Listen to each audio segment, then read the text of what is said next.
Hey you guys, so it has been quite some time since I've uploaded a video in general, but an even longer time since I've done a favorites video, so I'm going to quickly jump into some of my favorites over the past couple months. I will be trying my best to get other videos up in the meantime, but please bear in mind I am in the midst of moving right now, and it takes some time with these talons, you feel me? Anyways, let's jump into it. So the first product that I want to talk to you guys about is a moisturizer. This one is from Biotherm. It's called Aquasource Everplump. I got sent this maybe 2 or 3 weeks ago, and I've been using it ever since. I use it in the morning and at night. You guys know I have super dry skin. I'm always trying new moisturizers and skincares and stuff like that to kind of help aid that, and this has helped a lot. Typically in the summer I get very dry and flaky, especially on my spots and stuff like that. You guys know I've been breaking out if you watch my Snapchat. But anyways, I typically get quite dry and flaky, and this has been helping a lot. I will exfoliate and get off any like dead skin cells and stuff like that, and then put this on, and it's really helped with flakiness. As well as redness. My skin has been obviously getting burnt. I've been tanning. And I've been using this after my tanning sessions and stuff like that, and it has also helped with redness and skin sensitivity from the sun.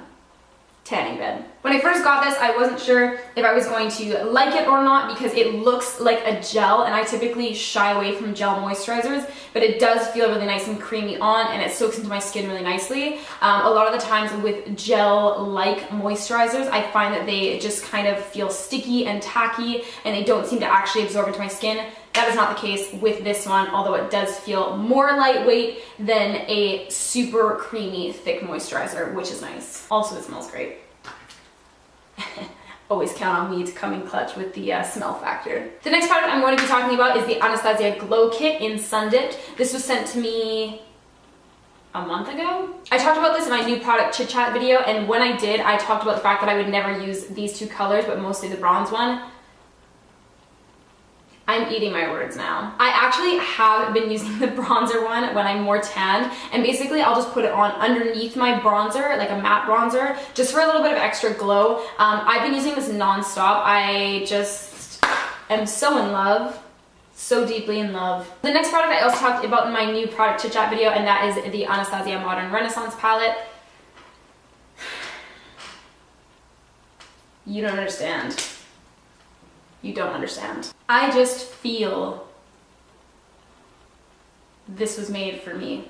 I just really like this palette. I like the variation in colors. I like that they have these kind of lighter neutral tones over here, and then they have the more dramatic kind of like pinky reds. I just think that it's super versatile. It's super pretty on pretty much any skin tone, and that is how I feel, just saying. The next one I have for you guys is the Tom Ford cream and powder eye color in 01 Naked Bronze. So basically what this is, it's a lot like the Dose of Colors Ideal Duos, which you guys know I love as well. It has the cream on the bottom here, which you apply with a brush, obviously, or your finger, and then it has a pressed powder on the top. So the thing that makes me not reach for the Dose of Colors is that it's a loose pigment on top, so it can be a bit messier.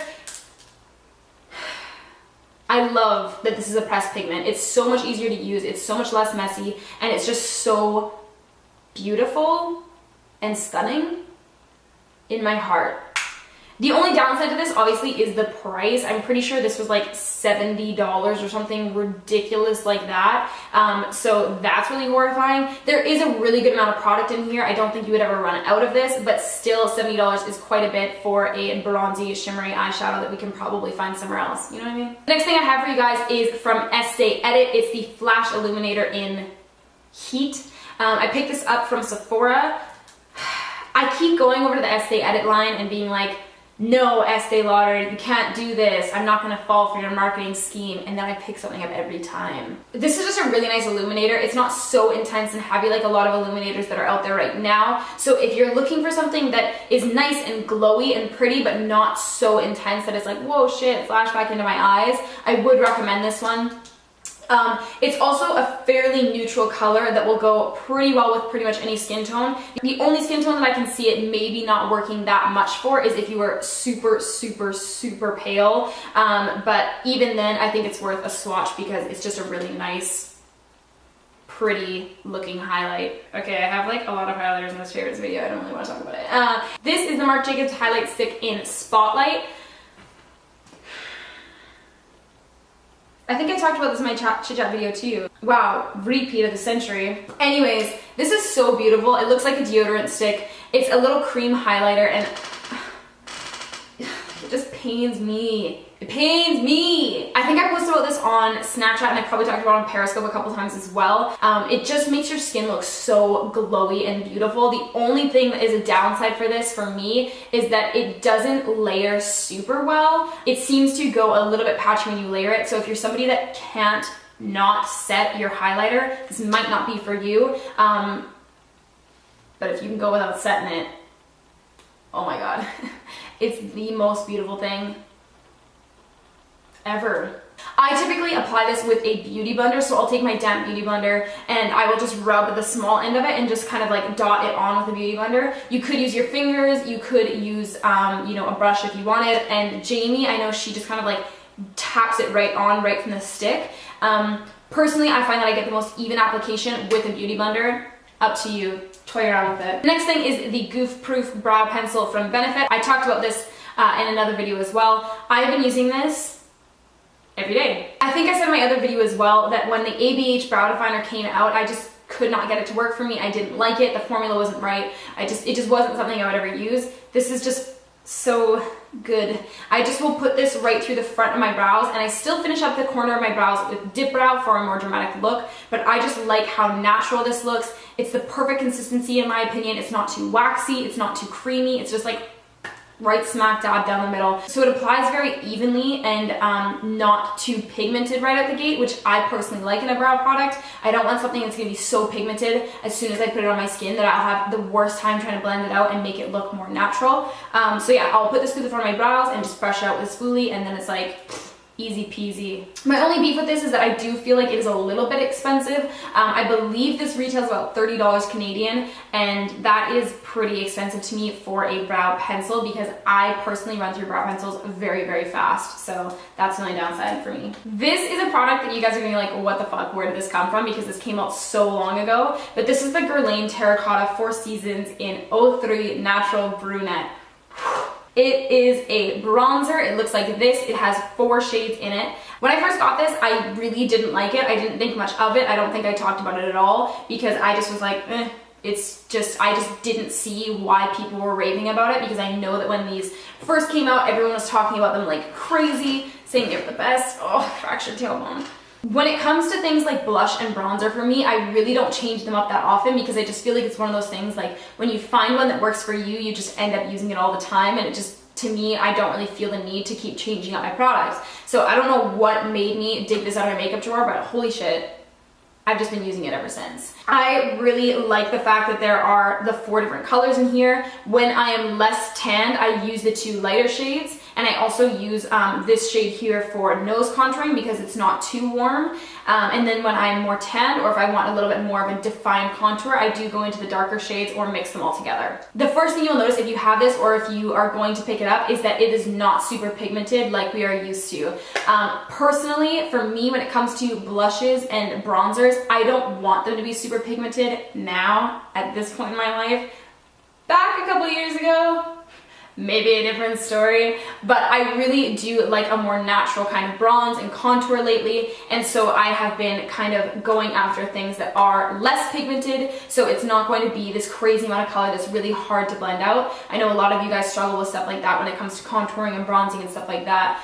You go to put your contour on and it's just immediately a super thick dark line that is really, really hard to blend out. If you swatch it in the store, you'll probably be unimpressed. Trust me. Trust me. It's amazing. It's just the most natural, beautiful, bronzy. It's just so good. Downside, obviously, for that is the price. The next one is obviously the Lancome Juicy Shakers. I just feel like these need honorable mention in every single one of my videos. I just use these so much. They are my favorite thing on the planet. You guys know I'm not really into super matte lips right now. They're just sheer, they're pretty, they look so nice. I've already talked about them in another video and every single Periscope and Snapchat I've ever done, so you guys already know my thoughts, but I wanted to include them anyways. A lot of you guys have been asking what my favorite colors are. These are the two that I keep in my bag all the time, and that's Mangoes Wild and Piece of Cake. I know that Piece of Cake isn't available in some countries for some reason. I believe it's not available in the UK, which is really unfortunate because it is beautiful. You should consider taking a trip to North America just for it. I don't know. So that one right there is Piece of Cake, and then this one is Mangoes Wild. So good. My next favorite is from Nude Sticks, Canadian company, just throwing it out there. This is their Gel Color Lip and Cheek Balm in Pulse. This is just such a pretty color, and again, it's a little bit more of kind of like a sheer glossy color. I can't get over it, alright guys? I just can't. It's just so pretty, it looks so nice on, it's very hydrating and moisturizing to my lips, and yeah, I've been using it a ton. So I always keep that in my bag as well. I just really like the sheer, I feel like I need to justify myself. I just really like the sheer and kind of like more glossy colors because I feel like they're so easy to apply and reapply, and they always look pretty, and when they fade, it's just like your lip color. It's not anything, it's not this crazy cracky butthole lip situation. Like, it's just like, oh, there you are. You have some nice lips. Yeah. For my next favorite, again, this came out a while ago. I don't know why it is that I just started using it, but this is the ColourPop Gel Liner in Swerve. It's just black, but it goes on so nicely. It hasn't dried out, and I've been using it a ton lately.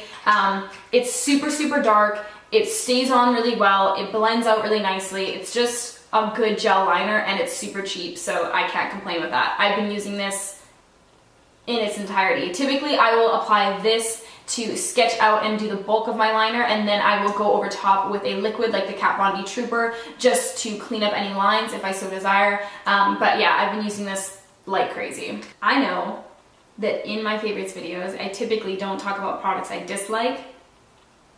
However, this deserves to be talked poorly about. Let me paint a picture for you, okay? I was in Sephora a little while ago. I walked up to the Josie Maran counter and I was like, wow, that foundation looks dope. I tested it on the back of my hand. I was like, oh, that looks really pretty. For some reason, I decided against getting it that day. I was like, no, I'm not gonna do it.